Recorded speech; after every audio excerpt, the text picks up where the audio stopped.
Bonjour à tous, ici c'est Serge Kilimbe du 3xw.jctum.com et bienvenue sur mon canal YouTube éducatif, le Trading Wall Street. Et aujourd'hui, comme tous les samedis, on fait le crypto rapport. Principalement, on va regarder des news concernant le Bitcoin et le blockchain en général et ce à travers le monde. On va aller sur les divers continents et voir réellement ce qui est en train de se passer. Donc là, comme vous le savez, je concocte toujours ces émissions et le but est pensé de quoi? D'avoir ici des pièces d'information réellement impactantes et super intéressantes et un suivi par rapport à certains cas et certaines news très pertinentes, enfin des news impactantes qu'on a vues dans les semaines voire mois passés et avoir réellement une continuité et voir réellement comment ces choses sont en train d'impacter tout l'écosystème des cryptos au niveau blockchain, Bitcoin et ainsi de suite et tout ça. Donc principalement les news que l'on donne ici lors des crypto rapports sont Bitcoin centriques. Mais on va aller au-delà de cela aussi. Donc, lorsque l'on voit des infos qui sont réellement intéressantes, ok? Et rappelez-vous que pour des infos, par exemple, qui concernent Ethereum, le Dash ou quoi que ce soit, ben là, ils sont donnés durant les sessions respectives, hein, donc les émissions spéciales pour ces cryptos-là. Donc, vous savez bien que le dimanche, on maintient notre émission Bitcoin et tous les dérivés du Bitcoin. Donc, quand je dis ça, c'est Bitcoin, Bitcoin Cash, Bitcoin Gold, Bitcoin, je ne sais pas quoi, etc. Et plus les dérivés, donc les ETF et les contrats futurs et tout ça.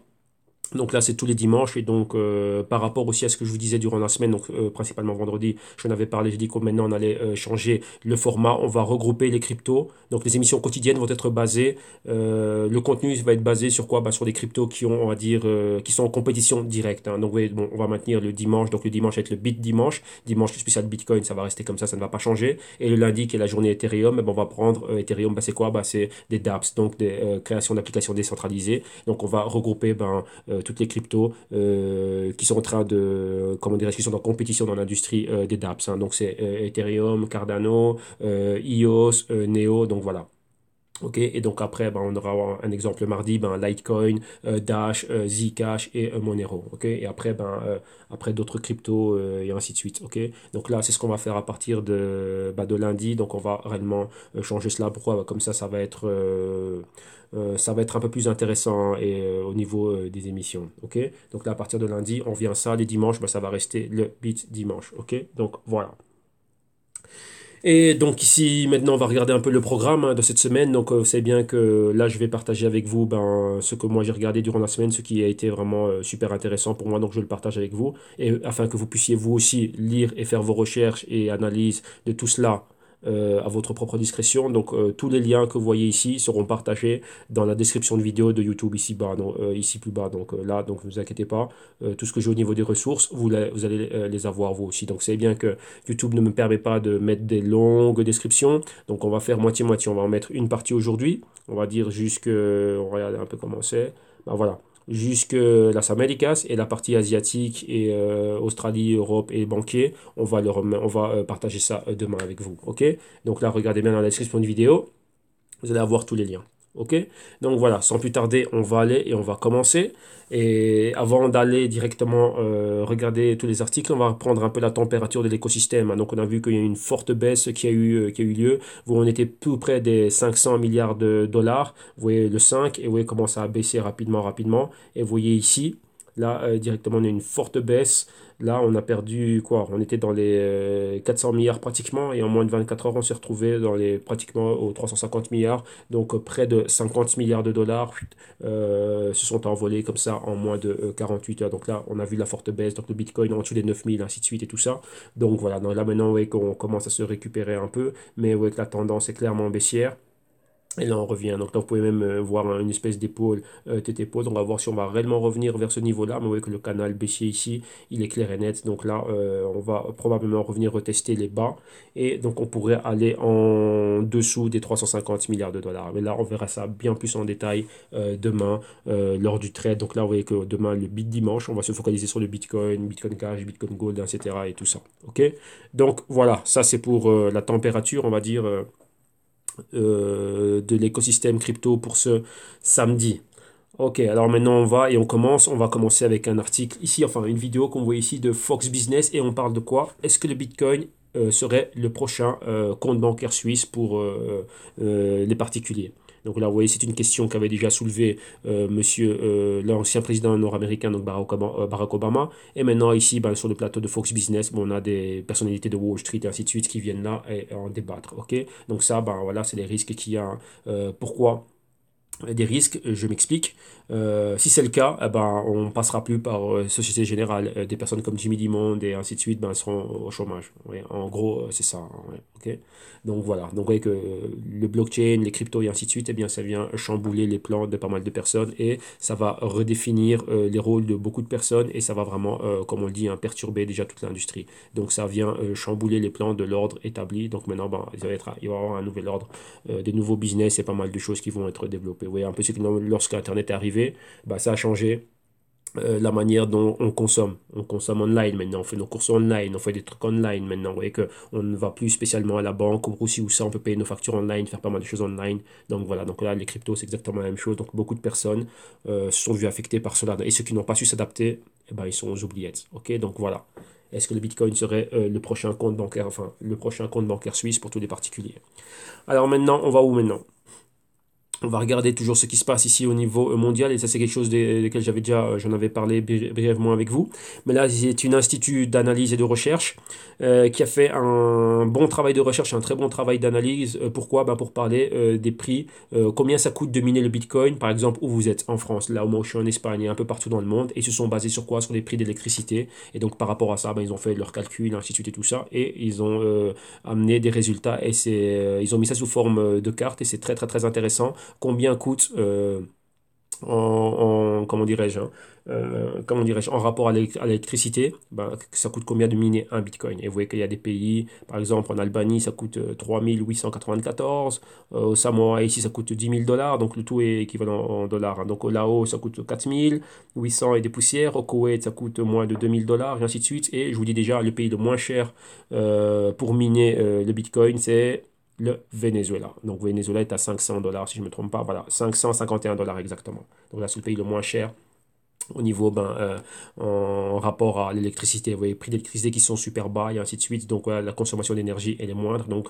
vous allez payer 500 $ pour générer réellement comment dirais-je, un Bitcoin. Rappelez-vous, en automne 2017, donc septembre-octobre, j'avais partagé un travail similaire. Et là, on parlait le coût du minage d'un Bitcoin, mais par rapport au baril, comment dirais-je, un baril de dollars. Donc si on le prend au prix auquel on est aujourd'hui, eh ben, on est en dessous de ça. On disait qu'il fallait plus ou moins, au niveau énergétique, entre 20 et 25 barils de pétrole pour miner un Bitcoin. Donc ouais, vous faites juste le prix du baril du pétrole.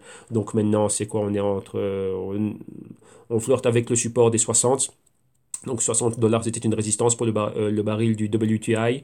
Donc le crude oil WTI, on est dans les 60. On a eu un haut à 64-65. Ça c'est pour le cru et enfin le cru WTI et pour le cru Brent, on est un peu plus haut. Donc on a atteint des hauts des 68, 67. Donc résistance, on va dire proche des 70 $. Donc vous voyez, là vous faites le calcul, vous faites ça fois 20 ou fois 25 et donc là vous avez plus ou moins ce que ça coûte pour miner un Bitcoin. Ok, et là maintenant bah, par rapport à l'électricité. Bon, on est plus ou moins dans les mêmes zones, mais encore une fois, ça dépend où.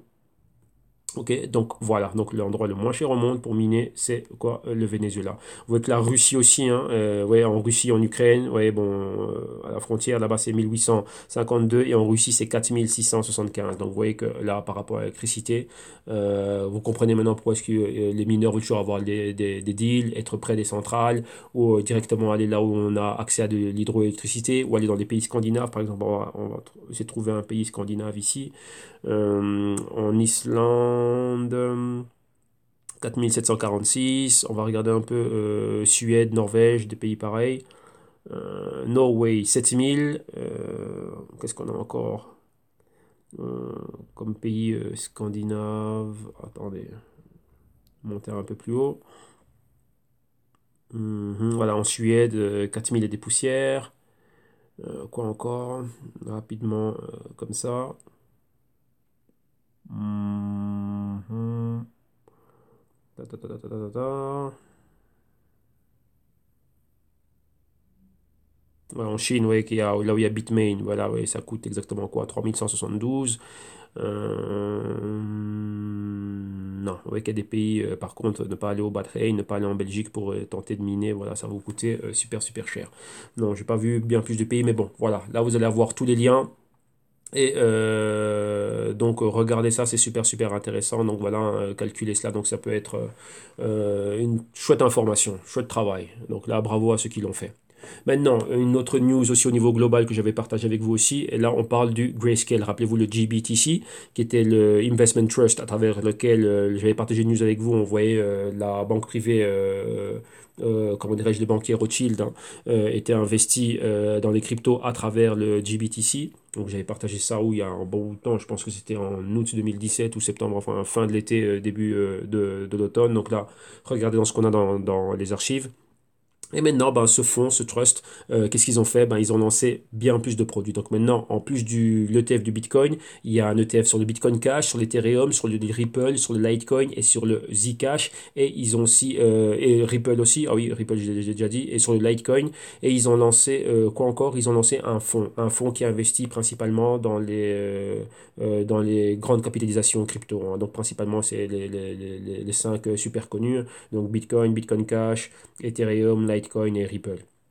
Ok, mais là, on va regarder ça demain lorsqu'on va faire le BT Dimanche. Donc, lorsqu'on va regarder tout ça, vu que ça fait partie des outils, hein, que Wall Street a au niveau du trading. Et donc, on va regarder la page du Grayscale. On va regarder exactement ben, les ratios, à quoi ça équivaut. Donc, demain, l'émission de demain va être super, super intéressante. On va repasser ça en revue. Donc, il y a 2 articles qui parlent de cela. Donc, ouais, comment dirais-je, pour valider cet article. Mais bon, j'ai été voir directement sur la page du Grayscale. Et c'est fait, c'est déjà là, c'est déjà lancé. Donc ça, on va regarder tout ça demain. Et maintenant, juste un petit commentaire que j'aimerais rajouter, que j'aimerais faire sur ceci, c'est quoi?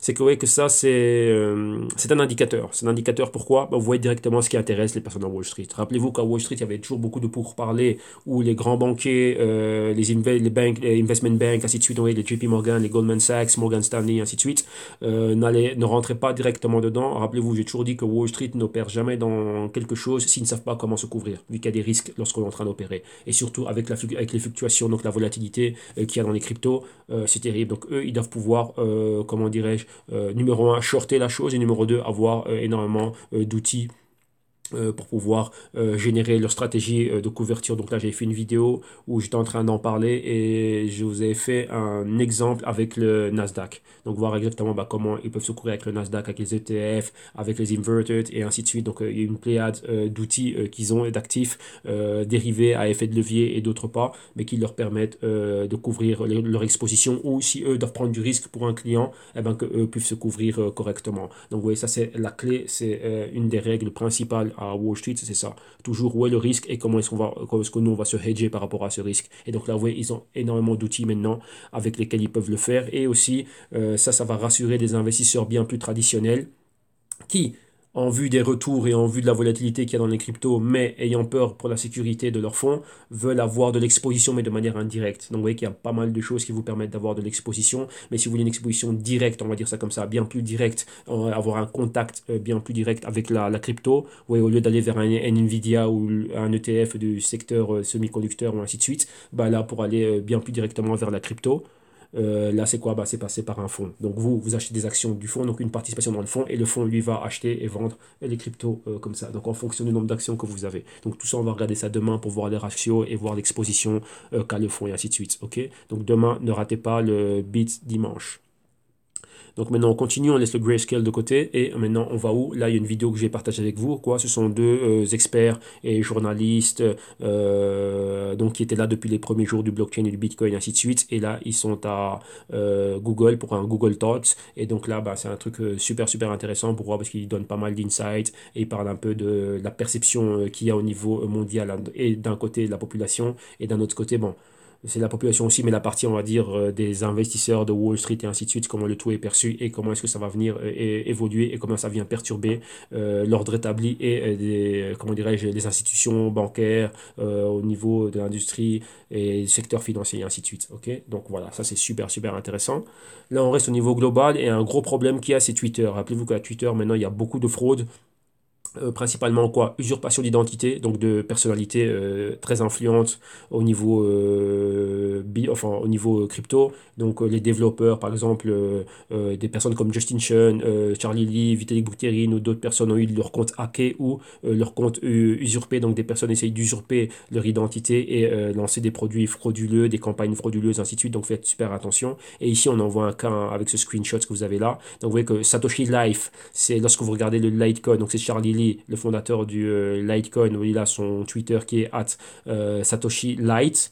Et d'un autre côté, ben, vous voyez ici le scam, donc la fraude, une personne qui est tentée d'usurper son identité et c'est Satoshi Light. Donc vous voyez qu'il y a un G entre Satoshi et le Light. Donc là, il faut faire très attention avec là, ça, et ça peut, ça semble pratiquement identique hein, avec la même photo et ainsi de suite. Donc si vous ne faites enfin si vous ne faites pas attention et que vous allez là rapidement, ben voilà, vous pouvez tomber dans le panneau. Donc là, c'était exactement, il y a eu énormément de problèmes pareils. Il y a eu des campagnes où des personnes se faisant passer pour des personnalités de l'écosystème crypto, ben, demandaient à mettre une adresse et disaient oui, on voit un tel, enfin viens investir avec nous, fais ci, fais ça, on voit X montant de crypto et ainsi de suite. Donc vous voyez, des campagnes frauduleuses et énormes se sont montées dernièrement.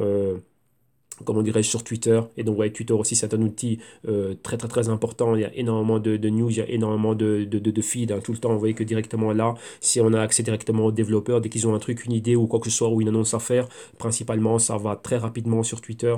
Donc, c'est un paradis pour les fraudeurs et tout ça, donc pour les scammers. Donc, faites super, super attention. Donc, voilà.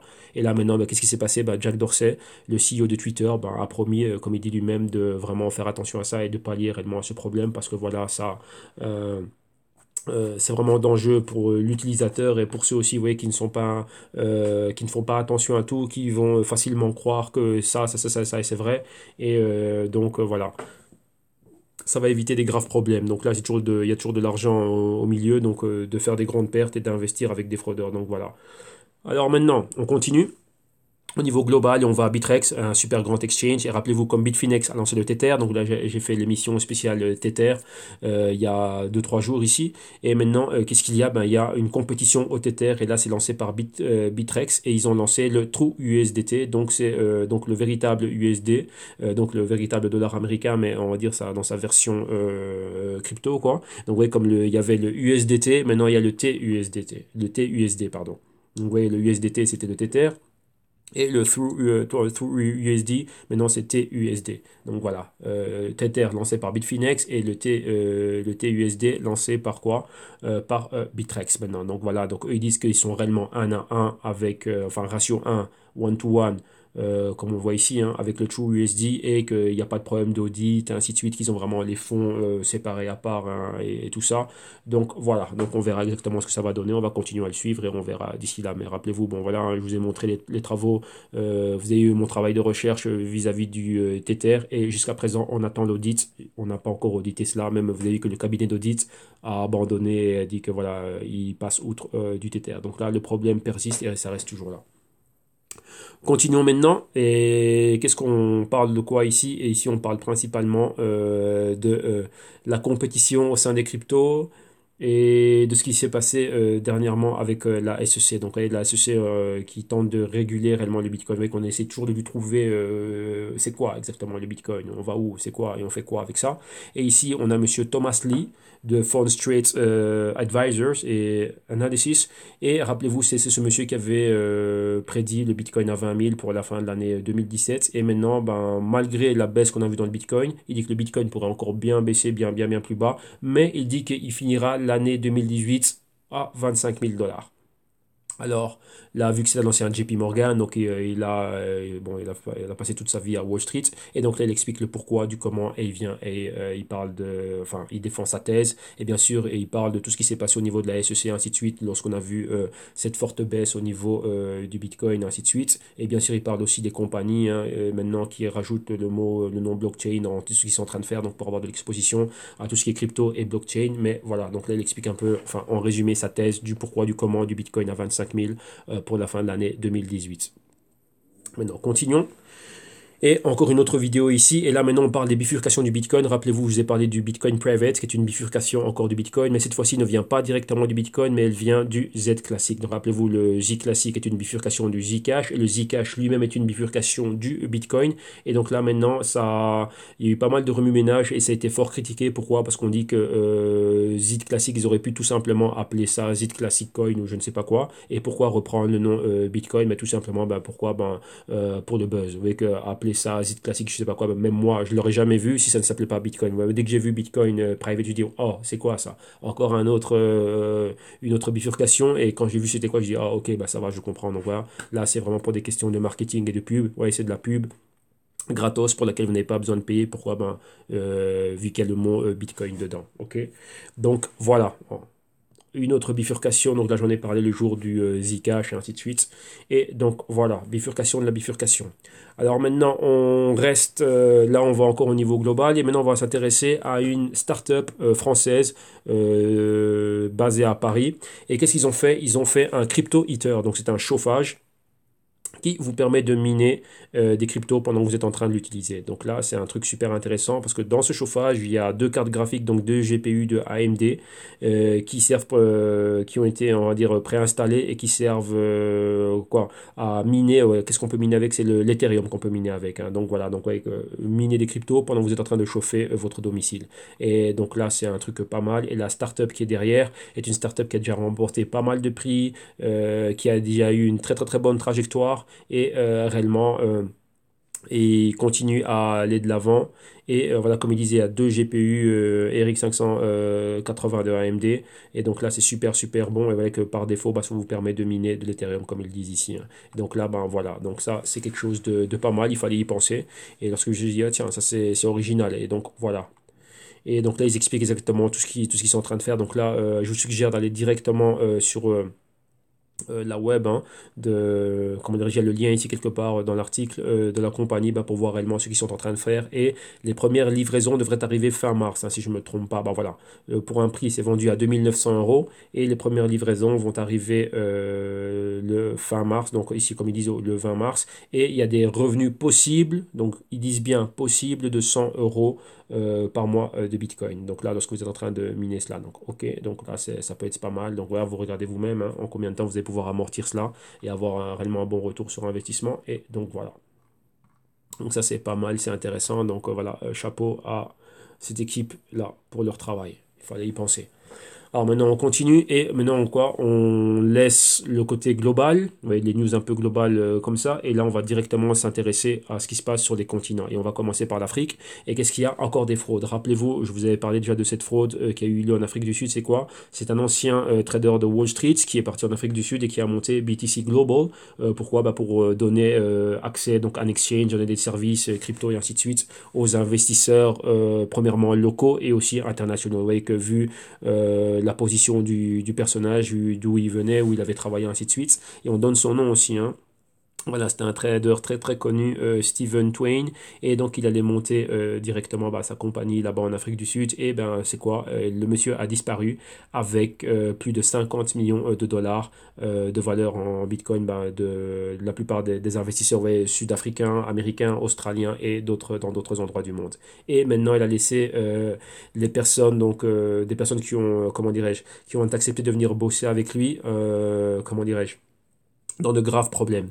Vu que maintenant, c'est une compagnie et certaines personnes ici le disent quelque part, je ne sais pas si c'est ici dans une autre, voilà, et aussi c'est les threats, donc il y a des menaces de mort et des personnes mécontentes, bien sûr, lorsqu'il y a de l'argent,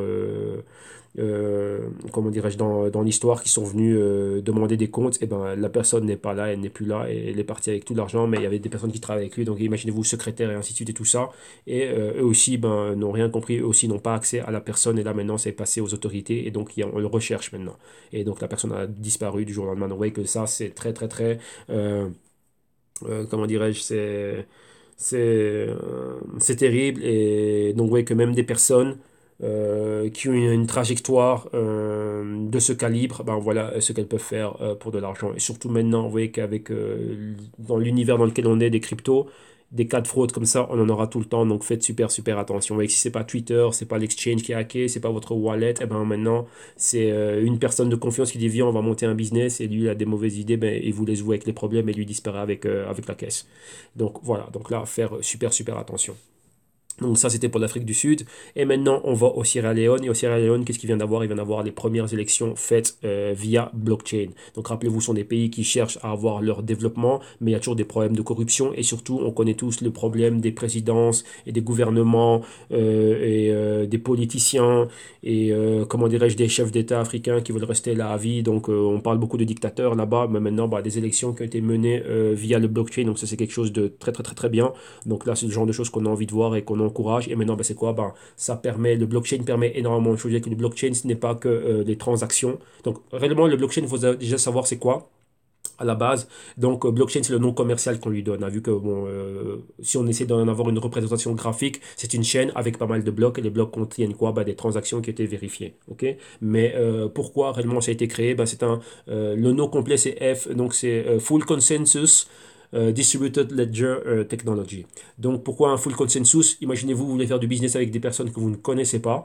Il faut trouver un consensus pour se dire bah, tiens, que Paul c'est bien Paul et que moi Serge je suis bien Serge et que la valeur d'un bitcoin ben, c'est vraiment la valeur du bitcoin et on se met d'accord pour une transaction et voilà, tout le monde est ok, tout le monde et comment dirais-je, il n'y a pas de friction, la transaction a été faite et conclue rapidement et tout le monde a reçu ce qu'il devait recevoir, ok, ce qui lui revenait.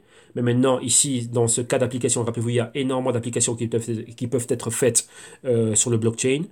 Mais un des cas ici, c'est quoi? Ben, c'est le vote. Donc vous voyez que là, on peut arriver à un consensus pour dire voilà, que telle personne, voilà que Serge a gagné les présidentielles et que c'est vraiment le président parce qu'il y a eu plus de votes en sa faveur qu'un autre. Mais vu que c'est dans le blockchain et qu'on ne peut pas hacker le blockchain et qu'on ne peut pas le falsifier, eh ben là, ça nous donne réellement ce qu'on appelle ce full consensus. Donc là, on peut avoir confiance dans l'algorithme, confiance dans ce programme. Pourquoi? Ben, vu la solidité du blockchain une fois que ça a été validé. Donc, vous voyez que là, ce sont des applications qu'on peut ramener en plus de ce qui est monétaire. Donc, vous voyez que ça, c'est pour ça que lorsque vous voyez ça, vous comprenez réellement l'impact que va avoir le blockchain. Donc, rappelez-vous, c'est le nom commercial. C'est le Full Consensus Distributed Ledger Technology, réellement, qui est derrière, donc le FCDLT. Et ça, réellement, ben, les applications sont immenses. Donc, vous voyez, c'est ce qu'essaye de faire Ethereum, une création d'applications, mais des applications décentralisées. Donc réellement, c'est ça. Donc qu'il n'y a pas que le côté monétaire. C'est un aspect important dans le monde dans lequel on vit aujourd'hui, pour la vie quotidienne, bien sûr, pour qu'on puisse faire des transactions, c'est-à-dire payer pour des biens et des services. Mais vous voyez que les applications vont au-delà de ce qui est monétaire. Et c'est ça réellement la puissance qu'il y a dans le blockchain. Ok. Donc là, maintenant, vous comprenez aussi de pourquoi, lorsque vous voyez des banquiers en train de parler, donc mes copains de Wall Street, ils disent souvent, oui, le Bitcoin, c'est bien, mais nous, on préfère plutôt le underlying technology. Donc là, ils se réfèrent au FCDLT, tout court DLT ou blockchain. Pourquoi? Ben pour les innombrables euh, applications qui peuvent être créées sur cette infrastructure. Ok. Donc voilà. Maintenant, on quitte l'Afrique, on reste en Afrique plutôt, mais on va dans la région MENA, donc c'est Middle East, North Africa. Et maintenant, on va où? En Égypte. Et en Égypte, ben quoi? Le gouvernement, si c'est pas le gouvernement, des personnes affiliées au gouvernement ou ayant accès au gouvernement sont soupçonnées de quoi? De miner des cryptos à l'insu de la population. Et principalement miner du Monero, comme vous voyez ici à l'image. Et en passant par quoi? Par le réseau téléphonique de la compagnie Telecom Egypt.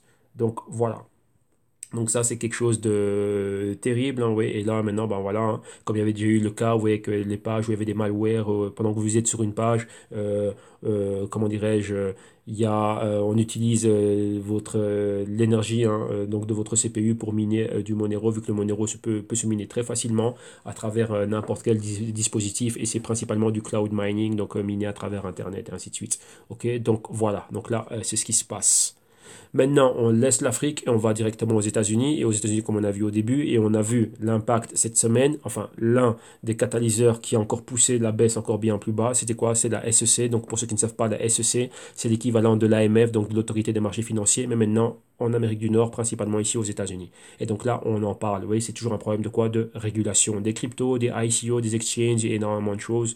Donc là, ça continue. Et l'issue du hearing de la conférence qu'il y avait eu était négative. Et donc là maintenant on continue et en rapport avec ça on a un article qui vient baquer ce que vous avez vu ici des journalistes et il y avait quoi? Ben, il y a eu directement quoi? Ben, les commissions, hein, donc le CFTC, donc Commodity Futures Trading Commission et la SEC, ben voilà, toujours en train de parler, ouais, en back and forth, donc ces deux organismes en train de travailler très fortement, ben, pourquoi? Ben, pour tout ce qui est crypto, régulation, qu'est-ce que c'est quoi, et qu'est-ce qui est en train de se passer, des exchanges et tout ce qui est en train de se passer toujours à ce niveau-là.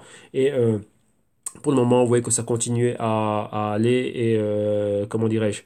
Et il y a toujours des problèmes au niveau de la sécurité. Donc, vous voyez que lorsque vous allez lire ici l'article, vous allez voir que c'est toujours des problèmes de prévention pour les investisseurs. Les ICO, c'est quoi? Les exchanges, qu'est-ce qui se passe? Les cryptos, on les régule comment et comme quoi? Et bien sûr, après, le thème, tout ce qui est taxes, ainsi de suite. Vous voyez ici, on touche aussi à tout ce qui est les dérivés du Bitcoin. Donc, il y a énormément de choses. Et là, bon, on n'arrive toujours pas à se mettre d'accord. Et d'un autre côté, qu'est-ce qui se passe? Ces organismes-là, pour faire tout ce travail, eh ben, demande beaucoup d'argent et beaucoup de ressources. Et donc maintenant, au sein même de ces institutions, de ces organismes, il y a des problèmes maintenant entre eux aussi. Donc voilà, là c'est ce qui est en train de se passer. Donc ouais, au niveau du Congrès nord-américain, ainsi de suite. Donc oui, cette personne principalement, donc comme on dit ici, M. Giancarlo, bah, a été mis réellement bah, sous les spots cette semaine-ci. Pourquoi? Bah, par rapport à tout ce qui s'est passé. Ok? Donc voilà, maintenant on quitte les USA et on reste en Amérique du Nord, on va du côté hispanique, donc là maintenant on va au Mexique. Et maintenant, qu'est-ce qui se passe au Mexique? Ben, au Mexique, il y a une nouvelle loi qui a été approuvée. Pourquoi? Ben, pour réguler les exchanges et tous ceux qui donnent, tous ceux qui sont prestataires de services crypto. Et comme vous voyez ici, on leur a donné 12 mois. Pourquoi? Ben, pour comply, donc c'est-à-dire se mettre à jour. Vis-à-vis de quoi? Ben, de la loi et de la nouvelle régulation qu'il y a eu. Et principalement, vous voyez, ce sont les exchanges locaux. S'ils ne sont pas conformes à la loi, vu que là, vous voyez que le Congrès a déjà approuvé, mais il ne manque plus que la signature de M. Nieto, donc du président. Eh ben, là, ils ont, on va dire, 12 mois. Donc, ils ont l'année 2018 pour se mettre à jour et être full compliant. Donc, vraiment être vraiment, comment dirais-je, suivre au pied de la lettre ce qui était mandaté. Ok, donc voilà. Donc là-bas, les exchanges et tout ça vont être régulés. Maintenant, on va dans las Américas, en Amérique latine, et au Venezuela. Comme mon nom, Venezuela, bah, ça fait toujours parler de lui, toujours à la une. Bien sûr, pourquoi? Bah, vis-à-vis du pétrole. Ok, et là maintenant, qu'est-ce qui se passe? Par rapport au pétrole, il y a le parti d'opposition au président Nicolas Maduro est contre le pétrole parce qu'ils disent que c'est une fraude. Pourquoi? Parce qu'on ne peut pas hypothéquer les biens et les ressources nationales, dans ce cas-ci, le pétrole. Et donc pour eux, bah, c'est quelque chose qui n'est pas bon. Et il faut comprendre déjà à la base pourquoi est-ce que le président Nicolas Maduro a insisté pour le lancement du pétrole. Rappelez-vous, le Venezuela traverse une forte il y a une hyperinflation là-bas, ils sont en récession, donc la situation est catastrophique et c'est vraiment malheureux et ça me donne énormément de peine, hein, vu que j'ai énormément d'amis là-bas, je connais énormément de personnes, j'ai des clients ainsi de suite qui sont là-bas et la situation là, comme la raconte, elle n'est pas bien du tout. Et donc on voit que pour beaucoup qui ont la double nationalité, bon, on en profité pour revenir ici en Espagne et rester ici parce que là-bas bah, ça ne va pas. Mais d'un autre côté, qu'est-ce qu'il y a? Il y a des sanctions qui ont été faites, qui ont été mises en place par les US sur le Venezuela et ainsi de suite. Et déjà, le Venezuela était en défaut de paiement de ses bons, donc et que lorsque les bons arrivent en maturité, le paiement des coupons, bah, ils n'ont pas pu le faire. Et donc la situation économique est terrible. Et maintenant, vu les sanctions, ils n'ont pas accès à des importations comment dire, qu'ils avaient, hein, qui étaient courantes hein, lorsque tout allait bien. Alors maintenant, une manière de contourner ces sanctions, ben, c'est quoi? C'est les cryptos, comme vous avez vu, c'est le pays du monde où miner les cryptos, c'est le moins cher. Et il y a énormément de personnes que je connais directement bah, qui se sont adonnées à cette activité et ça leur a permis de pouvoir avoir pas mal de choses. Donc les cryptos les ont aidés et ce qu'ils avaient en métaux précieux. Donc l'or et l'argent qu'ils avaient en bijoux et en pièces d'investissement et ainsi de suite, ça les a pas mal aidés. Donc voilà exactement comment est la situation là-bas. Et vous voyez que pendant ce temps, ben, il y a toujours des frictions au sein du gouvernement entre le régime, enfin le gouvernement de monsieur, enfin le parti de monsieur Nicolas Maduro et l'opposition.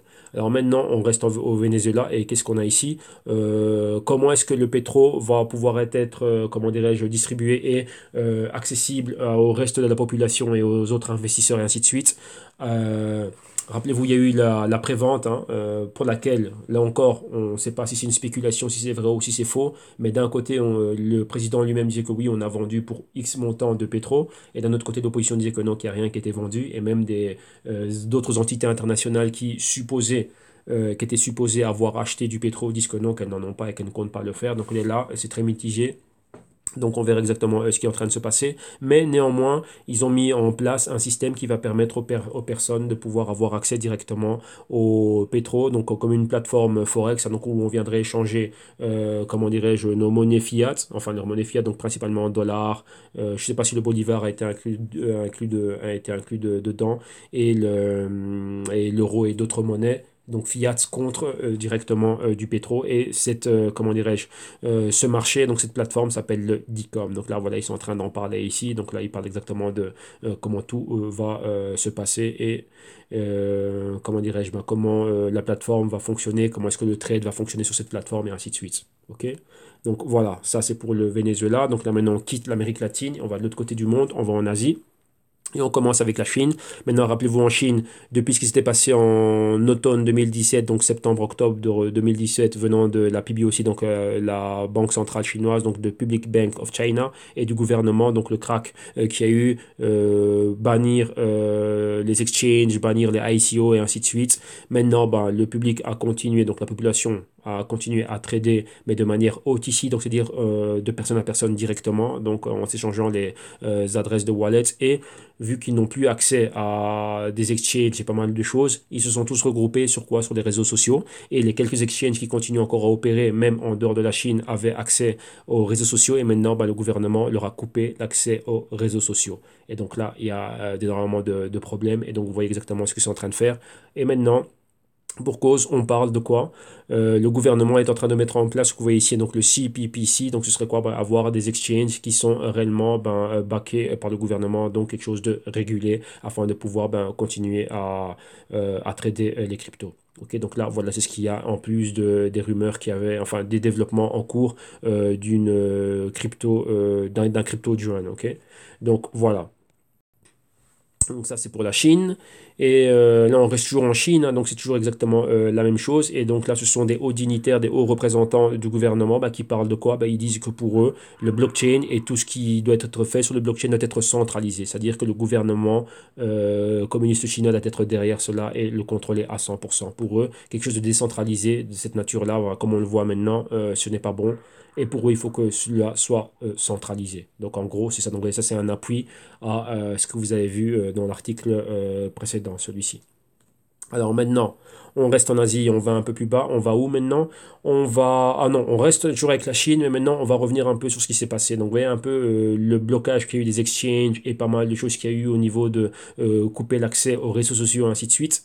Selon l'auteur de cet article ici, pour lui, le catalyseur, c'était le hack qui a eu lieu à Binance. Maintenant, ici, il y a un problème. Pourquoi? Parce que Binance, lui-même, le CEO de Binance, a démenti, a dit qu'il n'a pas eu de hack, tout va bien. Moi, j'ai des clients aussi qui sont investis, donc qui ont des holdings, enfin, euh, qui ont des portefeuilles de holding via Binance, donc qui utilisent cet exchange. Je leur ai demandé, tiens, est-ce que vous avez souffert quelque chose, et ainsi de suite et tout ça. Ils m'ont dit non, bah, chez nous, rien à signaler, mais c'est vrai que la plateforme avait été déshabilitée pendant une heure, un truc pareil, mais maintenant tout est rentré dans l'ordre. Et donc voilà. Donc là, maintenant, ben ouais, on a un peu, les avis sont un peu divisés. Eux, ils disent qu'il n'y a pas eu de hack.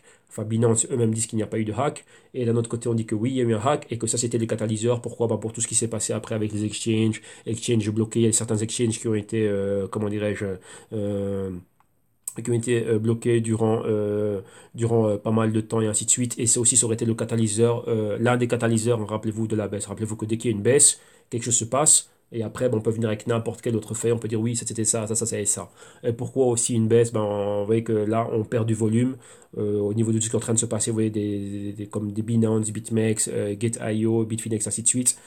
C'est très concentré. Hein. Rappelez-vous, tout le volume vient d'Asie. Et donc, dans ces endroits-là, qui sont des exchanges qui sont super connus, qui ont d'énormes volumes de transactions, principalement Bitcoin, Ethereum, comme on le voit ici, et ben là, ce serait, comment dirais-je, l'un des catalyseurs comment dirais-je, qui aurait causé la baisse que l'on a vue. Donc vous voyez qu'il y en a pas mal, hein. Donc là maintenant la liste peut être longue, hein. Donc là on peut continuer à nous en rajouter énormément. D'un côté il y avait ce qui s'est passé à la SEC, d'un autre côté ce qu'il y a eu en Chine, Binance, ainsi de suite, et pas mal de choses. Donc voilà quoi. Donc plus aussi le côté chinois du ban des réseaux sociaux et ainsi de suite. Donc voilà.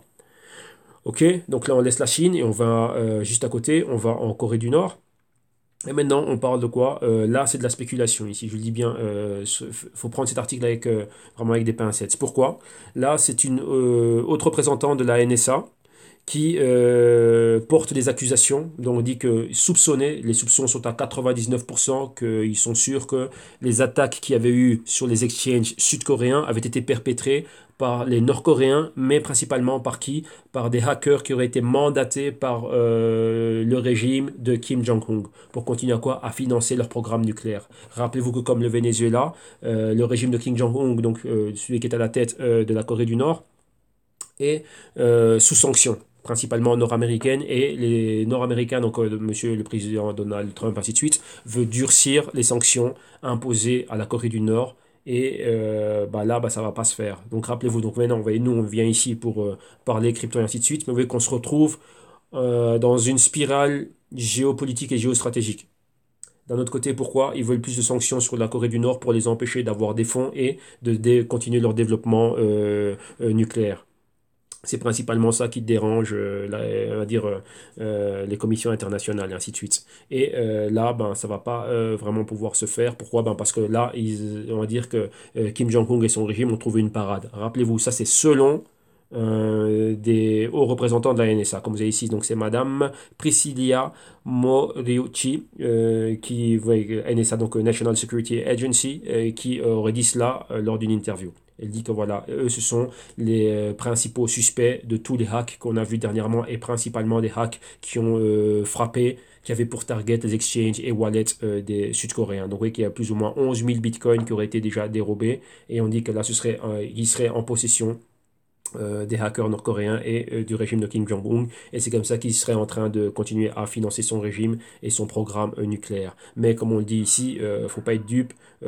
Si, on dit bien si, hein, vu qu'il n'y a rien ici qui est factuel, si ils auraient vendu ces 11 000 bitcoins au plus haut, comme on le dit ici dans l'article, ils auraient engrangé la bagatelle de 151 millions de dollars. Et ça, c'est pas assez pour maintenir un programme nucléaire, comme ceux qui sont en train de faire. Donc rappelez-vous que, faut jamais oublier que le premier partenaire commercial, donc de trading de la Corée du Nord, c'est la Chine.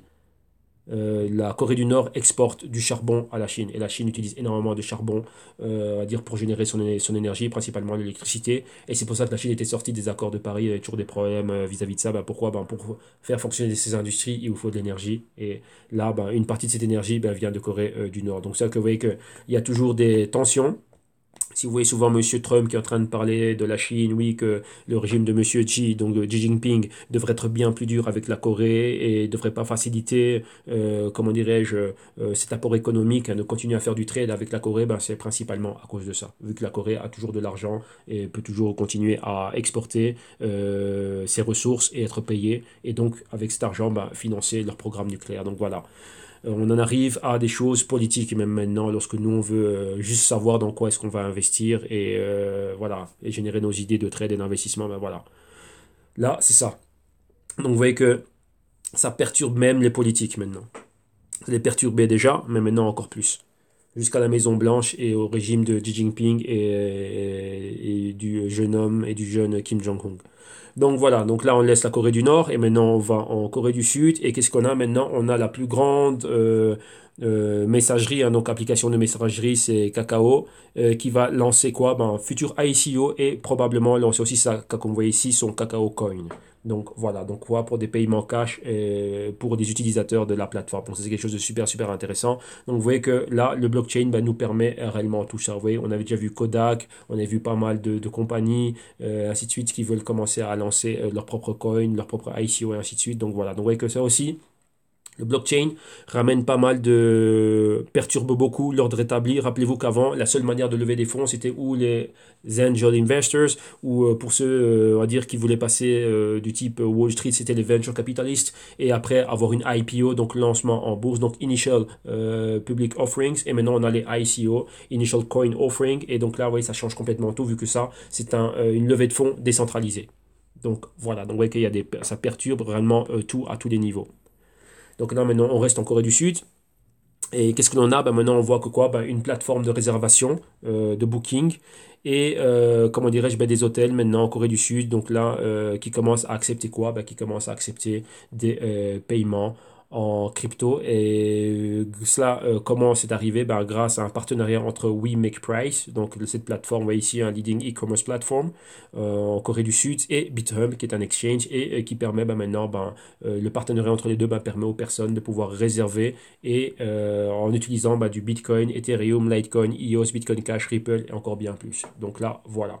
Donc vous voyez, ça, ce sont ce genre de pénétration qu'on a envie de continuer à voir, mais là, maintenant, c'est au niveau des exchanges. Donc vous voyez qu'il y a pas mal de choses qui continuent à se faire et c'est super, super, super intéressant. Ah oui, un truc que je ne vous ai pas dit, par rapport à cette application ici, donc à la compagnie Kakao. Leur ICO, ils comptent la faire ou à Hong Kong ou à Singapour. Pourquoi? Parce qu'en Corée du Sud, les ICO ont été jugés illégaux. Je crois qu'ici, ils le disent. Si je ne me trompe pas, le ICO, ils comptent le faire où?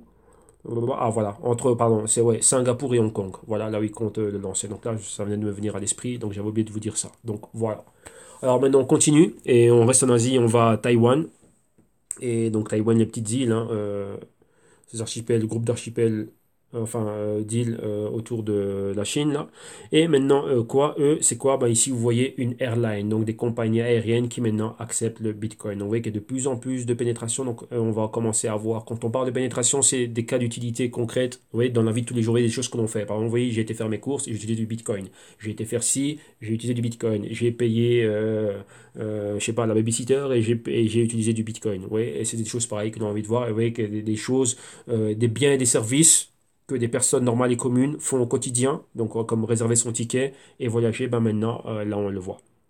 Donc bah, là c'est très bien et on espère ça va aller de plus en plus. Mais vous voyez que ce sont toujours dans certaines régions. Avec là-bas, ce sont des régions où les personnes, surtout en Asie, tout le monde est aware enfin tout le monde sait ce que sont que les cryptos, principalement le Bitcoin, tout le monde les trade. Donc une large portion de la population qui trade et qui connaît les cryptos, donc qui trade et qui investit. Donc voilà, ça en fait d'autres choses. Donc c'est logique c'est comment on dit, un next step logique d'accepter son usage au quotidien. Donc voilà, donc on va voir réellement que ça puisse aller de l'avant, que ça continue comme ça.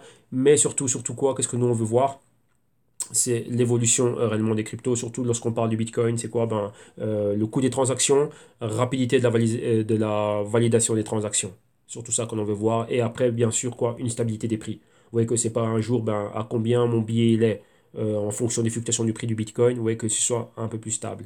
Ouais, donc là, c'est là où ce côté, donc stock de valeur, mais pas stock de valeur avec les propriétés du gold, mais stock de valeur de la manière où je sais que voilà, qu'il y a un prix quand même qui est assez stable. Vous voyez, comme l'euro-dollar, vous voyez que ça fluctue de quelques pips, donc des quatrièmes décimales, oui, de 1,2312 à 1,2316 par exemple. Ouais. Et donc là, voir que je reste là, hein.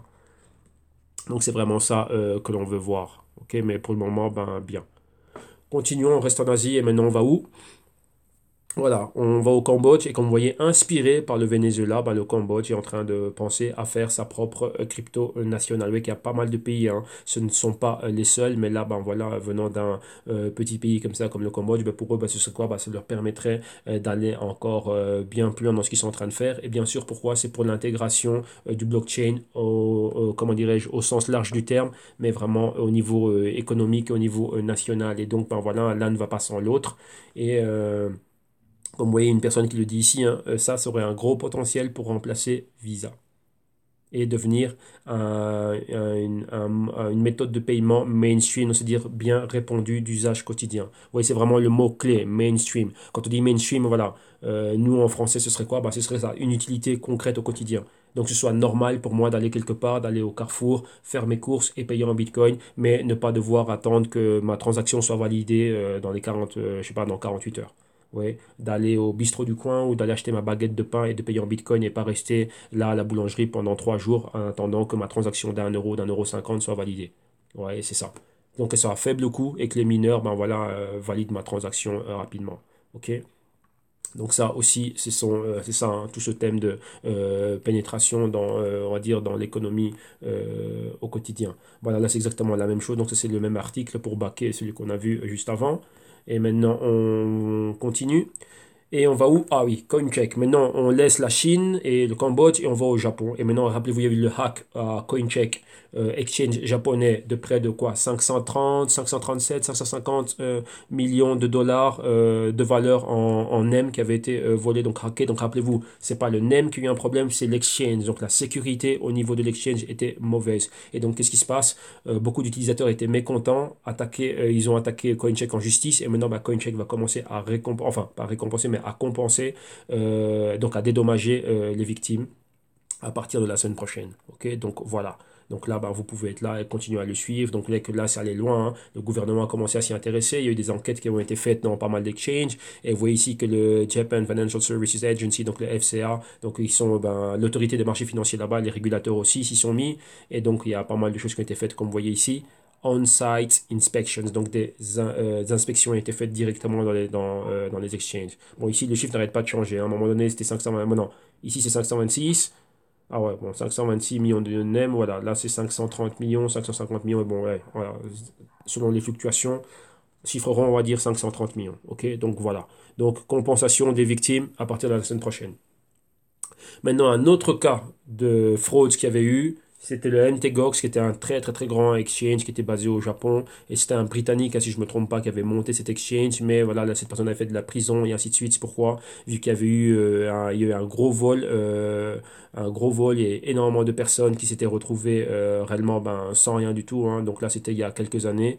Et là, maintenant, ben, la personne qui était derrière, donc Monsieur Carpeles, est sorti, mais on attend une sentence finale, hein. Et là, il y a énormément de problèmes, il y a énormément de personnes qui jusqu'à aujourd'hui n'ont pas encore été dédommagées, comme vous voyez ici, hein. Empty God, where's our money, donc où est notre argent, donc il y a des personnes qui attendent toujours, et donc là, voilà, c'est ce qui est en train de se passer, donc on voit ici plus de 650 000 bitcoins, gone, disparu. Donc là, ça fait des milliards en valeur qui sont partis, et donc voilà, donc il y a énormément de problèmes, et juste pour vous donner une idée de comment était le Empty Gox à un moment donné, comme ils disent ici, à un moment donné, il y avait 7 sur 10 transactions, il y en avait 7 qui étaient faites directement à partir de cet exchange. Donc, vous voyez, c'est un exchange qui avait énormément de volume, il était vraiment balèze. Et donc, voilà. Donc, maintenant, ben, là, c'est une affaire aussi internationale, vu que en plus de Monsieur Carpeles, il y a aussi des associés à lui comment dirais-je, d'une autre société qui était reliée à son exchange. Donc, c'était BTCI de Monsieur Vinik. Et donc, lui, je pense que c'est un Russe qui attend sa possible extradition vers la Russie aussi pour pouvoir être jugé là-bas. Donc, vous voyez que là, c'est une histoire maintenant qui devient internationale. Donc, là, voilà. Et jusqu'à aujourd'hui, bah, ça n'a pas encore été réglé. Et comme vous le voyez, et j'avais suivi ça à la télévision, oui, sur BBC aussi, il y a quelques temps, qu'il y a pas mal de personnes aussi qui n'ont toujours pas été dédommagées jusqu'à aujourd'hui. Donc là, il y a des gros, gros, gros problèmes par rapport à ça. Donc voilà, donc rappelez-vous, notre capital, vu que moi aussi je suis investi, est en risque. Dans les wallets, on peut être hacké et un exchange, demain, voilà, qu'est-ce que j'utilise moi, Bitfinex, Kraken et Bitstamp, il peut y avoir un problème demain. Ok, donc voilà. Et donc là, ce qu'il y a dedans est parti. Donc rappelez-vous que ça, je vous dis toujours, ne jamais mettre plus que ce qu'on est capable de perdre et il faut être bien diversifié. Donc heureusement, bah, j'ai la bourse classique, j'ai les dérivés ici et j'ai de l'assurance et j'ai du hedge par rapport à tout ce que je fais au niveau des investissements. Donc là, c'est des choses physiques, donc or, argent et ainsi de suite. Et il faut être bien, bien, bien diversifié. Ok, donc faire attention, ça peut nous arriver à tout moment. N'importe quel exchange, demain, matin, je m'en fous. De la réputation qu'il puisse avoir. Donc là, moi, j'ai souvent entendu le dire, hein.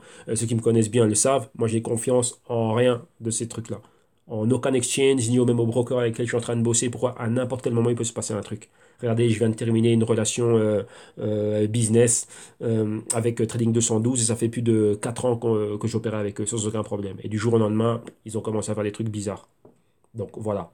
Donc vous voyez, c'est ça. On est là pour faire du business. Ouais, comme on dit, les bons amis Non, comme on dit, les bons comptes font les bons amis. Donc voilà. À partir du moment où moi, si je te donne du capital et je te paye des commissions et des intérêts, fais en sorte que mon business il soit bien. Je fais en sorte d'être réglo dans ce que je suis en train de faire. Donc je m'identifie, ainsi de suite et tout bazar.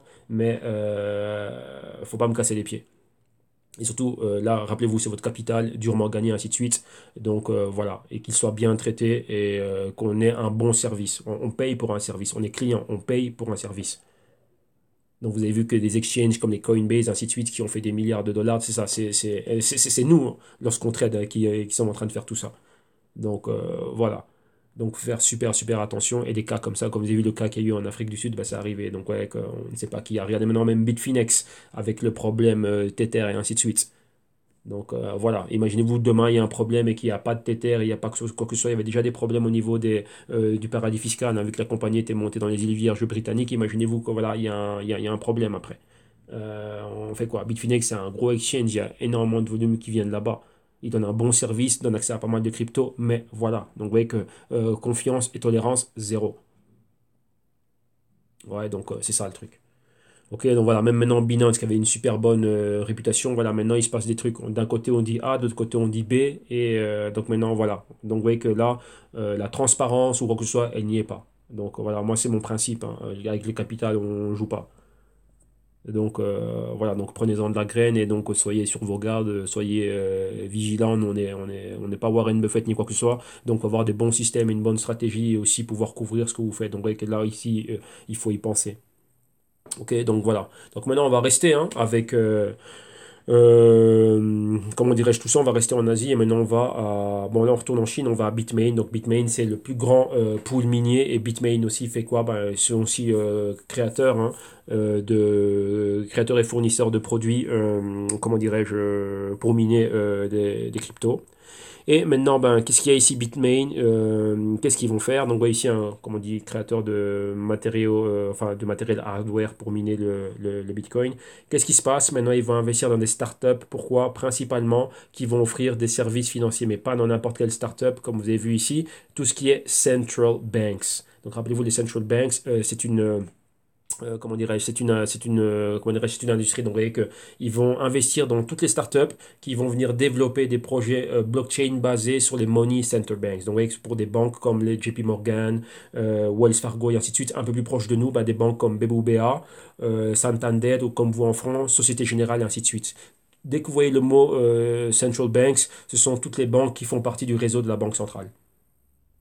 Ouais, donc là, là, il faut bien comprendre. Donc, vous voyez, je ne vais pas vous ennuyer avec ça. Là, c'est ça. Donc là, ils vont principalement venir investir dans ce genre de startup. Voilà. Un genre de startup pareil, on pourrait dire quoi? Ben, Ripple Labs. Vu que Ripple Labs est là pour travailler avec les banques centrales et les banques commerciales qui font partie du réseau, comment dirais-je, de la banque centrale, oui, et aussi tous ceux qui sont des service providers, donc qui donnent des services financiers, vous voyez, comme les MoneyGram, Western Union et ainsi de suite. Donc voilà, et Bitmain maintenant veut investir dans ce genre de start-up. Pour faire court, trouver, investir dans les prochains Ripple. Voilà. OK? Donc voilà, donc ça, c'est leur but. Maintenant, on quitte l'Asie et on va en Australie et en Nouvelle-Zélande. Et là, on n'a rien pour la Nouvelle-Zélande, on a juste pour l'Australie. Et qu'est-ce qu'on a maintenant? Rappelez-vous ce qu'on a vu au début. Problème qu'il y a eu en Égypte où des employés du gouvernement, on soupçonne, je dis bien soupçonne, hein, des employés du gouvernement ou des personnes étant affiliées aux employés du gouvernement d'avoir mené une campagne frauduleuse pour miner des cryptos sur le dos de la population. Et maintenant, ben, en Australie, on a exactement la même chose. Et là, maintenant, on soupçonne des employés du gouvernement d'avoir monté une opération minière, hein, donc sur le dos du gouvernement. Donc là, il y a énormément de choses comme ça qui sont en train de se passer dernièrement. Comme je dis, le cas australien et le cas égyptien ne sont pas des cas isolés. Vous allez voir qu'il y a de plus en plus de cas comme ça. Alors maintenant, on vient en Europe. Et on va commencer par la Belgique. Ma chère et tendre bien-aimée Belgique. Alors maintenant, qu'est-ce qui se passe? Ben là, on va parler de taxes. Donc là, j'en parlais avec ben, mes amis belges, hein, et voilà. Donc maintenant, trader des cryptos et ainsi de suite, là, c'est pour des taxes. Ça, on peut monter jusqu'à 33% sur les gains lorsqu'on est un individu. Et si je me souviens bien, c'était 50% si on est une corporation. Donc, c'est-à-dire si c'est une compagnie. Donc, si vous opérez à travers votre business, eh ben, c'est 50%. Donc, 33%, voilà. 33% de profit, pourquoi? Pour les particuliers, dans tout ce qui est trading spéculatif, et je pense qu'ils vont aussi inclure tout ce qui est plus-value parce qu'il y a une différence, hein. Ici en Espagne on fait la différence entre ce qui est spéculatif, donc ce qui est à moins d'un an, et tout ce qui est trading, on va dire investissement à plus d'un an. Donc là il y a deux types différents de taxes. Ici en Espagne du moins c'est comme ça, et dans les autres pays ben, je ne sais pas, donc là c'est à vous de regarder. Et maintenant ben, si c'est fait à travers un business, et là ben, les taxes peuvent arriver à 50%. Donc voilà exactement ce qu'il y a. Et maintenant, d'après ce que j'étais en train de lire, hein, si j'ai bien compris aussi ce qui se passe, c'est que c'est toujours pas régulé, donc les cryptos ne sont toujours pas régulés là-bas en Belgique. Et maintenant, bah, vu qu'ils savent aussi que la plupart des personnes qui sont en train d'investir, il n'y a pas d'exchange en Belgique, donc enfin pas à ma connaissance, et donc c'est des exchanges qui sont à l'étranger, ben, donc on devait, ouais, comme vous avez vu aux États-Unis, hein, ce qu'ils étaient en train de faire, ben, demander à avoir comment dirais-je, directement avoir ben, les transactions et comment dirais-je, ben, des citoyens. Donc, si on sait que vous investi, que vous êtes investi ou quoi que ce soit, ben voilà, demandez directement à l'exchange. Rappelez-vous, comme les États-Unis et d'autres pays aussi veulent le faire, vu qu'il y a beaucoup de personnes, ouais, voilà, on passe par des exchanges en Hong Kong, à Singapour et quoi que ce soit, ben voilà, on va pouvoir directement demander comment dirais-je, ben, le relevé de nos transactions pour le faire là. Et ça, je peux vous dire que ça, c'est déjà faisable, parce que déjà ici en Espagne, on a le même cas. Bon, pour ceux qui savent pas, je bosse aussi avec des brokers hors physique, hein, donc des maisons type de Goussa et ainsi de suite. Et ici, on a un truc avec Hacienda, donc, qui est l'équivalent de... Enfin, là, on fait les déclarations d'impôts et tout bazar, donc le fisc ici. Lorsqu'on achète et revend l'or, ben, ils ont une copie de la transaction qui est faite.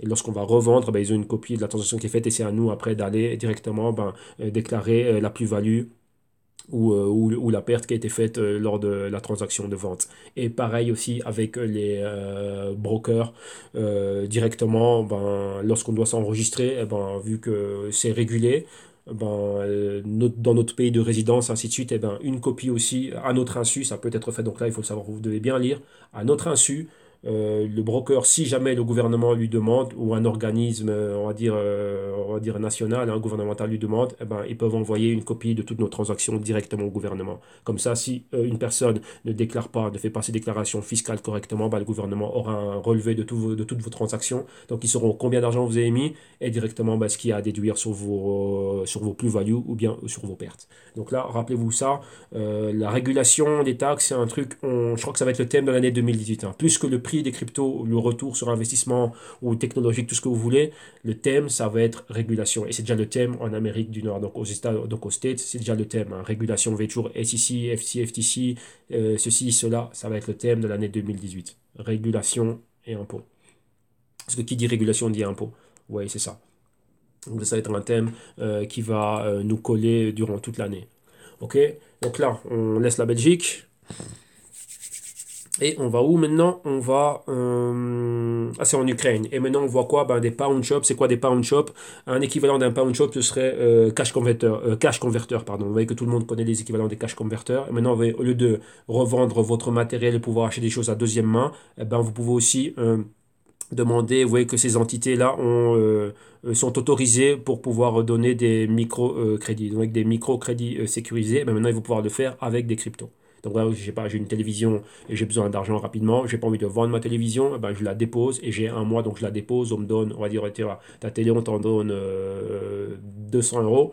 Eh ben, on va te donner, au lieu de te donner des 200 euros en fiat, on va te donner 200 euros en crypto et tu as un mois pour nous remettre l'argent. Donc, vous voyez, ça, ce sont ce genre de microcrédits qui sont possibles via les pawn shops. Donc, oui, c'est du style cash converter et ainsi de suite. Et maintenant, ben, voilà, en Ukraine, ça a été lancé dans une certaine région.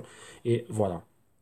Donc, vous voyez encore des possibilités pour les cryptos. Oui, mais tout ça, c'était réellement ce qui était dans la vision de Satoshi Nakamoto. Si vous lisez bien le white paper, ainsi de suite, c'est vraiment permettre ça, une économie peer-to-peer. C'est-à-dire que les particuliers peuvent faire des transactions entre eux, payer pour des biens et des services, et aussi dans des commerces, mais aussi entre eux. Donc, ouais, c'est ça le peer-to-peer, se permettre aussi de faire des micro-crédits entre eux. Enfin, des crédits, des prêts plutôt entre eux. Ok, alors maintenant, on reste dans la zone, hein. Et on va un peu plus haut en Sibérie. Et on va où? On va en Russie. Et là, maintenant, c'est quoi? Ben, un réseau social. Donc, il y a, c'est quoi? Ici, c'était V-Contact. Et il y en avait encore un deuxième, hein. J'ai oublié le nom du deuxième. Enfin, ils vont le dire ici un peu plus bas. On commençait à accepter des paiements en Bitcoin et en Bitcoin Cash. Et le tout, le processus est fait quoi? Ça passe par BitPay. Donc, vous voyez que BitPay, rappelez-vous, hein, c'était l'un des premiers à donner des cartes Visa et Mastercard, ouais, des cartes prépayées et ainsi de suite pour tout ce qui était crypto, donc relié à vos wallets et ainsi de suite. Et donc, voilà, là, il y a la même chose ici qui est en train de se passer en Russie. Donc, vous voyez, ces plateformes sont en train de travailler avec, comment dirais-je? Avec ces réseaux sociaux afin de permettre cela. Donc là, maintenant, ça commence à devenir de plus en plus intéressant. Et maintenant, bah, ça continuerait exactement bah, le V-Contact, donc InContact dans la plupart, ouais, le V-Contact sur le réseau social russe. Ben voilà, hein, comment dirais-je, on voit que c'est quelque chose qui est très très très populaire, surtout où, comme on voit en Biélorussie, au Kazakhstan, Moldova, Estonie, Latvia, Ukraine et ainsi de suite. Donc, vous voyez qu'il y a énormément de personnes qui sont en train de l'utiliser. Et donc, vous voyez que cette pénétration, encore une fois, quand je dis que c'est une pénétration, donc un cas d'utilité concret, et ben là, ça peut générer énormément de choses. Donc, ça, c'est un bon business. Donc là, on va suivre tout ça et on va voir comment cela est en train d'évoluer. Donc, ça, c'est des choses qui sont super super intéressantes. Maintenant, on va où? On reste là en Russie et on va à Saint-Pétersbourg. Et maintenant, qu'est-ce qui se passe? Ici, c'est quoi? Je me souviens pas de cet article. Attendez, City Court of Returns Ruling. Personnellement, je me souviens pas de cet article, donc là, je vous donnerai, comment dirais-je, je me souviens pas d'avoir lu, donc ça arrive, hein, donc j'ai dû sauter cet article. Là, je vous le donnerai dans les liens parce que j'ai pas, je vois vraiment pas, ça me dit rien. Et alors là, maintenant, on va où? On reste dans le côté financier et on va à Wirex. Donc, rappelez-vous, Wirex, c'est un système que moi-même j'ai utilisé. Hein. J'étais un utilisateur, enfin, je suis toujours utilisateur de Wirex. Et Wirex, c'était une plateforme, donc wallet, qui nous permettait d'avoir des cartes. Donc, une carte, enfin, on pouvait avoir deux cartes virtuelles, Visa, et une carte physique, plastique, ou prépayée, ou une carte, comment dirais-je, qui était directement reliée à nos wallets. Donc, on pouvait directement utiliser nos bitcoins partout. Donc, moi, je m'en suis servi. Donc, et des cartes virtuelles, j'ai pu acheter dans Amazon avec et les cartes physiques ben, retirées au distributeur automatique et payées voilà, dans ce que je fais au quotidien avec ça, jusqu'au jour où Visa Europe, rappelez-vous que Wirex est une compagnie qui a été fondée par des Russes, mais ils sont basés à Londres. Et la compagnie qui délivrait les cartes, c'était Wavecrest. Et Wavecrest est basé ici sur la péninsule ibérique à Gibraltar, donc en Espagne. Et qu'est-ce qui s'est passé? Ben, il y a eu un problème avec Visa Europe, donc ils ont dû arrêter cela. Donc ouais, on nous a désactivé toutes nos cartes. On dit voilà, les cartes que tu as, elles ne servent plus. Et ils attendaient d'avoir un nouveau deal, un nouveau, comment dirais-je, passer par une nouvelle compagnie, donc fini avec Wavecrest, pour pouvoir nous redonner encore ben, des cartes Visa et ainsi de suite. Donc cartes virtuelles et cartes de débit et des cartes prépayées reliées directement à nos wallets. Donc rappelez-vous, ça c'est exactement la même chose que fait BitPay, mais là nous en Europe on a Wirex pour le faire. Donc voilà, donc principalement c'est disponible en Grande-Bretagne et ici nous on est en Espagne, on a aussi ça en Italie je pense et encore dans pas mal d'autres pays, donc 4-5 pays hein, où ils sont voilà. C'est en France, en Allemagne, en Italie et ici en Espagne. Voilà, donc moi je vous dis, moi je l'ai utilisé et donc voilà, vous avez les cartes plastiques. Donc là, on vous l'envoie et les cartes virtuelles. Donc là, moi, j'ai utilisé les deux et il n'y a aucun problème. Et même les frais de retrait, de paiement sont vraiment minimes, minimes, minimes. Hein. Et bon, quand ça allait bien, c'était instantané. Donc là, quand je vous parle de ça, c'est quoi? C'est 2016. Hein. Donc voilà. Et après, ben, courant 2017, avec la hausse du Bitcoin, ben, et tout ça. Déjà, 2017, ils ont eu pas mal de problèmes parce qu'on nous a changé, si je ne dis pas de bêtises, on m'a changé 3 fois de carte avec Wirex. Hein. Donc là, ils auraient déjà commencé à avoir des problèmes avec Visa Europe. Donc 3 fois, on m'a changé de carte ici. Donc voilà, et là maintenant, ben, on attend la nouvelle, hein, vu que les anciennes, on ne peut plus les utiliser. Et donc voilà, donc ça c'est pour Wirex. Maintenant, on va finir avec les institutions et banques et institutions. Donc maintenant, on va où? On va à Coinbase. Donc on retourne ici aux States. Et qu'est-ce qui se passe maintenant à Coinbase? Coinbase va lancer son propre index fund. Donc on va lancer un fonds. Rappelez-vous, aux States, on a pas mal de fonds déjà. Il y a le NYXBT. Et maintenant, bah, il y a le nouveau fonds qu'a fait le GBTC. Et il y a encore des fonds un peu partout dans le monde. Donc en Suisse aussi, ils ont un fonds. En Suède aussi, si je ne me trompe pas, ils ont un fonds. Et au Japon aussi, il y a un fonds crypto. Et maintenant, bah, Coinbase va lui-même lancer son propre fonds. Et comme ils disent ici, oui, on peut investir directement avec du Bitcoin. OK? Donc voilà. Donc là, bah, on va suivre ça. Donc ça, c'est quelque chose qui m'intéresse pas mal. Et donc là, ne vous inquiétez pas, je vous donnerai pas mal de news concernant ce fonds et ainsi de suite. Et lorsque j'aurai bien analysé le fonds et ce qui se passe, si je peux le préparer d'ici demain, on va en parler demain dans le Bit Dimanche. Ok?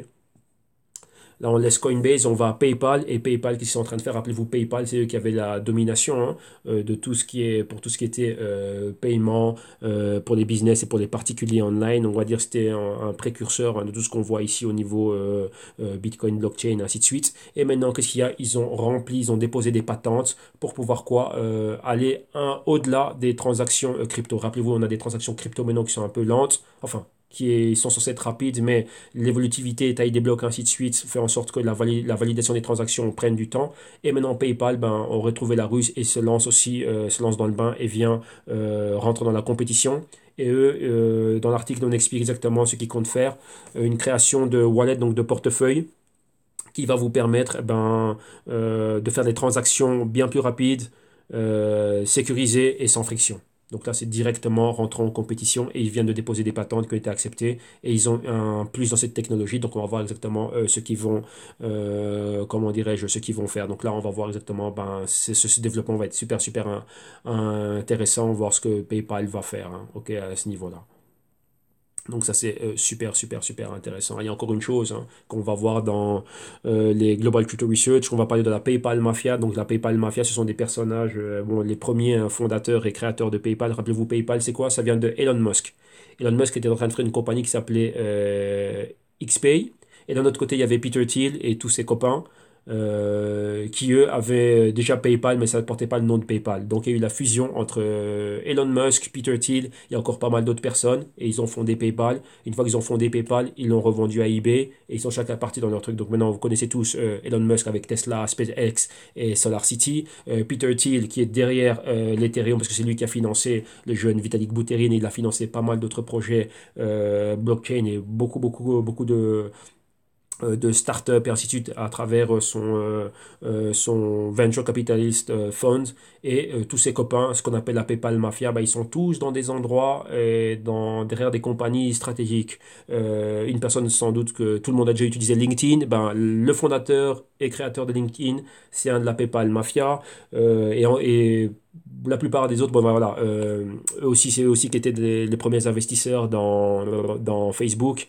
Et maintenant, tous les autres aussi ont tous lancé des fonds de venture capital pour investir dans des startups, hein. Donc vraiment, toutes choses confondues, mais ce sont, on va dire, les rois de Silicon Valley. Et ils investissent dans beaucoup de choses, dans des startups. Vraiment, vous voyez que c'est quoi investir dans une startup? C'est vraiment venir investir dans la phase embryonnaire, hein. Donc lorsque la startup est en train comment dirais-je, de se lancer. Et c'est à peu près dans cette phase dans laquelle on est. On va dire pas embryonnaire, mais on va dire on est un nouveau-né maintenant. Et il faut le temps qu'on ait de la croissance. Donc c'est vraiment eux qui viennent apporter du capital réellement dans ces phases initiales des compagnies. Ok, donc là c'est pour la petite histoire derrière PayPal. Comme ça vous voyez qu'il y a toujours une histoire avec, comment dirais-je, cette histoire, comment dirais-je, pré-crypto. Ne pensez pas que tout ce qui est blockchain et crypto, ça vient de commencer juste maintenant, ou bien ça a commencé que Satoshi Nakamoto en fin 2008, début 2009. Non, PayPal, c'est une compagnie qui est là dans début des années 2000 et en 2004, si je ne me trompe pas, ils l'ont vendu à eBay.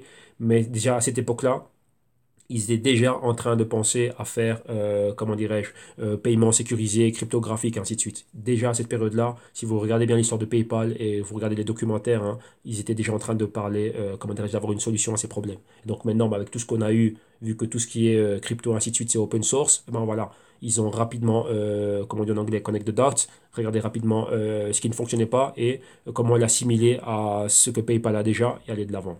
Ok. Donc voilà, ça c'est pour PayPal. Voilà, donc c'est la même news, hein, donc venant d'une autre source.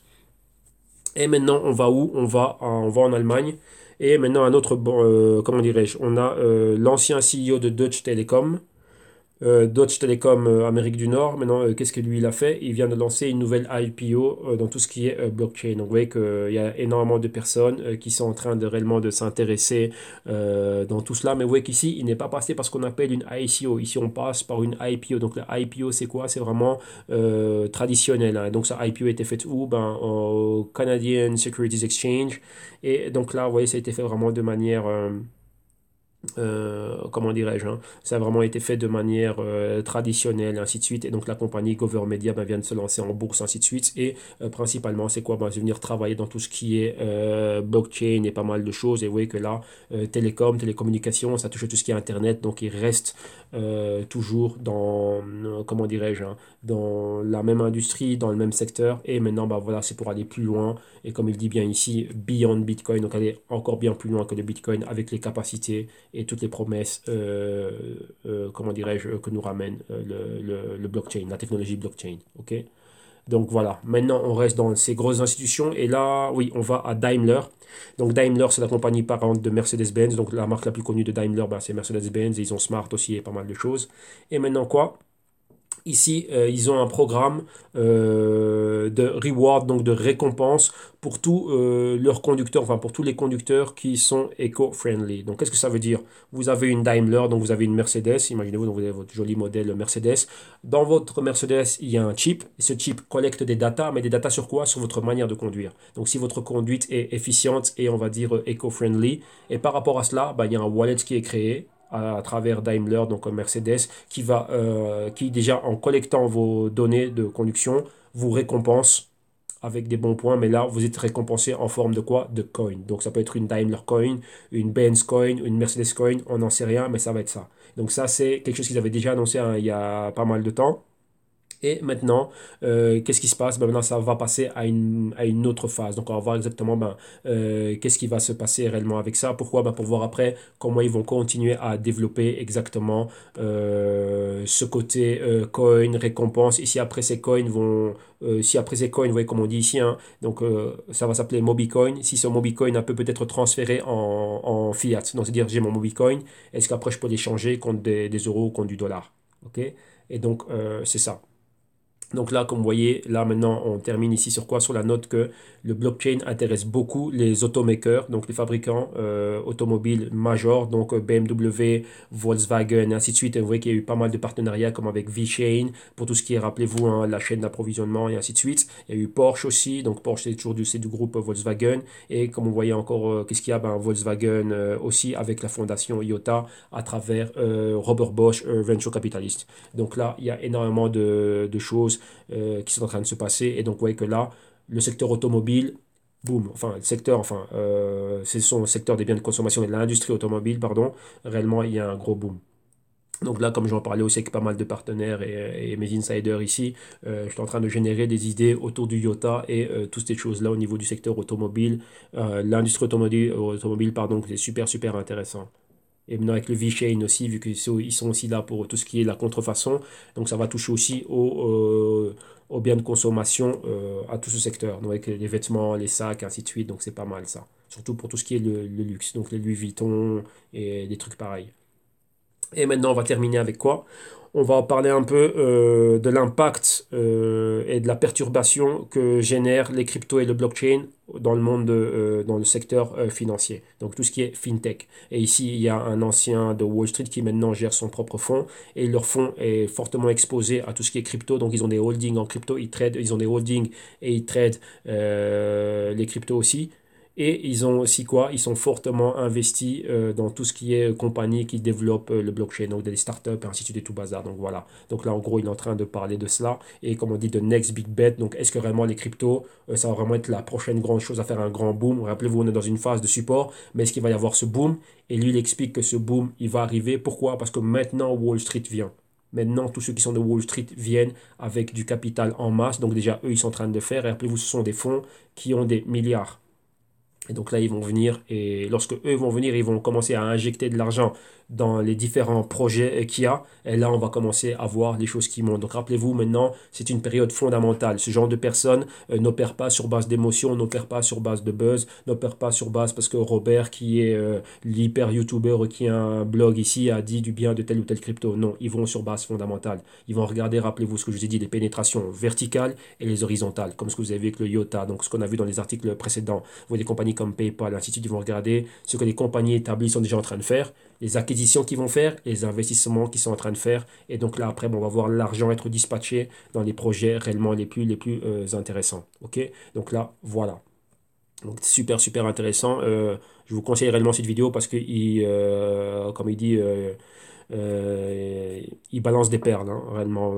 C'est des diamants bruts qu'il est en train de balancer parce qu'on voit exactement comment ceux qui sont en train de regarder, ceux qui veulent vraiment voir et pourquoi ceux qui veulent voir au niveau fondamental et quelles sont les métriques qu'ils sont en train de suivre de près, très étroitement, afin de leur permettre de déterminer la validité et la longévité d'un projet et se dire, tiens, on va investir là-dedans, là-dedans et là-dedans. Ok, donc ça c'est très important. Tant bien start-up, compagnie, comme jetons ou crypto, ce que vous voulez. Ok, donc voilà. Maintenant on passe aux deux derniers articles.